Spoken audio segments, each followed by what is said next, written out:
Добрый день, друзья! Сегодня с вами вновь Дмитрий Юрьевич, а значит вы на канале «Инвестиции на позитиве». Сегодня, как известно нам всем, пятница, а значит вновь рубрика «Пятница-развратница» или «Пятница-лосятница», кому как больше нравится.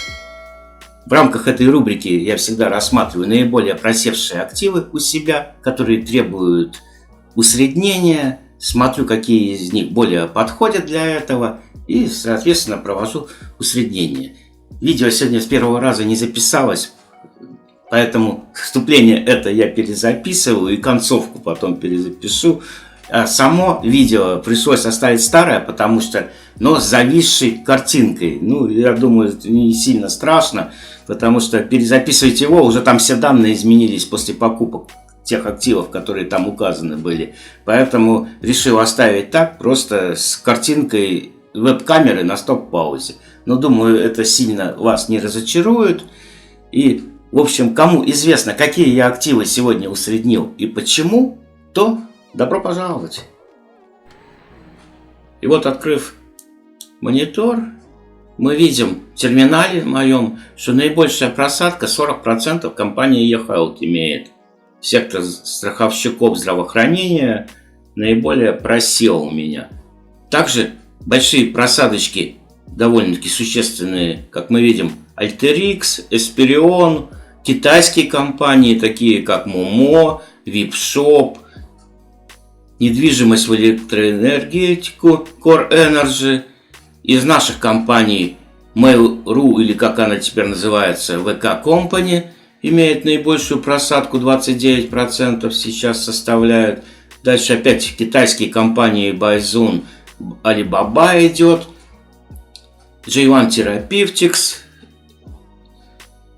BLG, Yola, Editas, Excelixis. В общем, как мы видим, тут фарма представлена, китайцы представлены. Это вот основная масса моих сейчас лосят. Начнем с китайцев свое размышление, потому что китайских компаний тут довольно-таки много. Среди наиболее просевших у меня по портфелю, в тот момент, когда я в них заходил, они у меня составляли 13% от портфеля, общий вес. Сейчас он снизился, и процент китайских компаний достигает примерно 11% от портфеля. Усреднять я их пока не буду, потому что еще не видно, остановлено ли падение по акциям китайских компаний, потому что еще присутствует эффект неопределенности, и именно ловить падающие ножи по рынке Китая я в данный момент не хочу. Для усреднения этих компаний подожду более благоприятного времени. Из наших российских компаний самые просевшие, как я уже говорил, компания ВК, Mail.ru, 29%. И также сильно просела компания ФСК ЕС России, почти 20%, 19% просадки.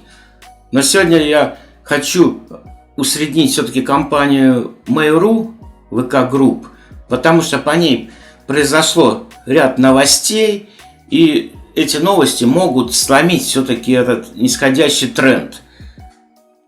Во-первых, что нам стало известно, что Усманов вчера вечером, эта информация прошла, продает свою долю в группе ВКонтакте и Mail.ru, и страховая компания Согаз, которая связана с структурами Газпромбанка и, в частности, самого Газпрома, у него их приобретает.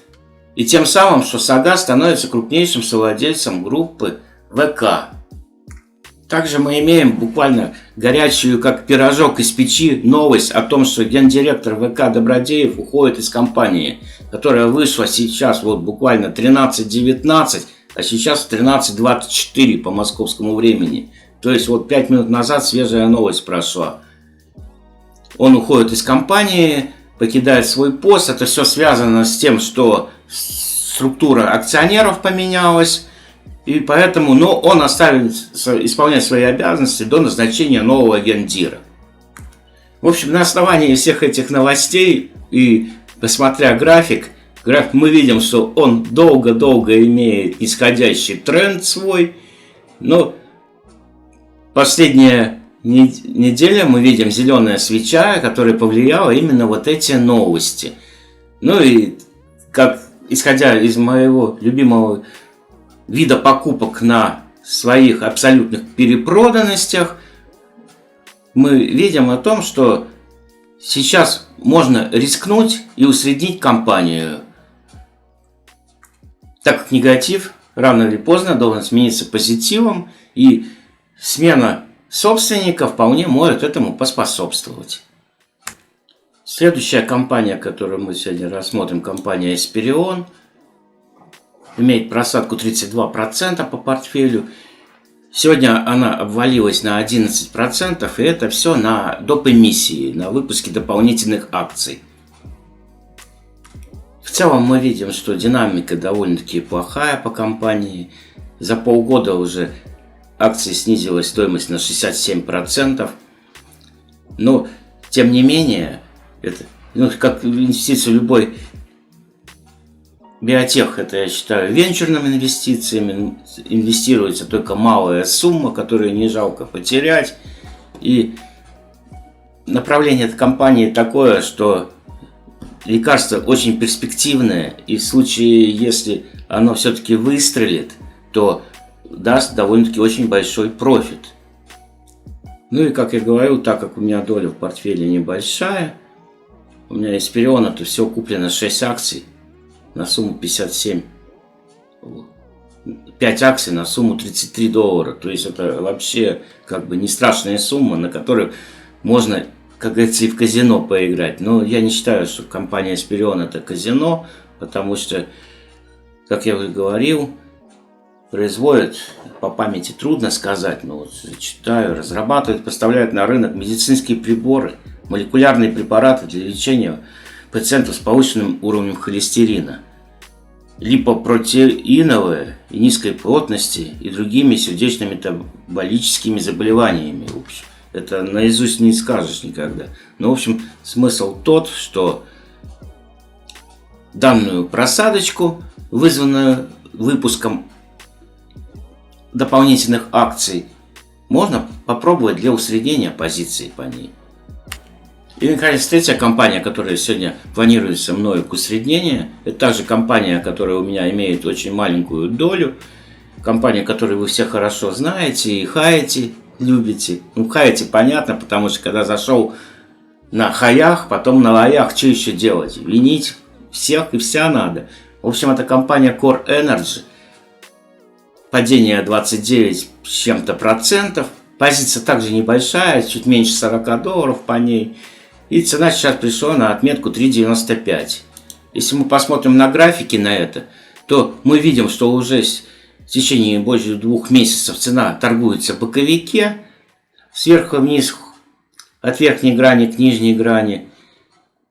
И сейчас, видим, был ложный прокол нижней грани этого канала, и сейчас цена находится, как я говорю, у нижней этой грани. По индикаторам RSI вблизи зоны перепроданности находится компания, то есть вполне неплохой момент для ее усреднения.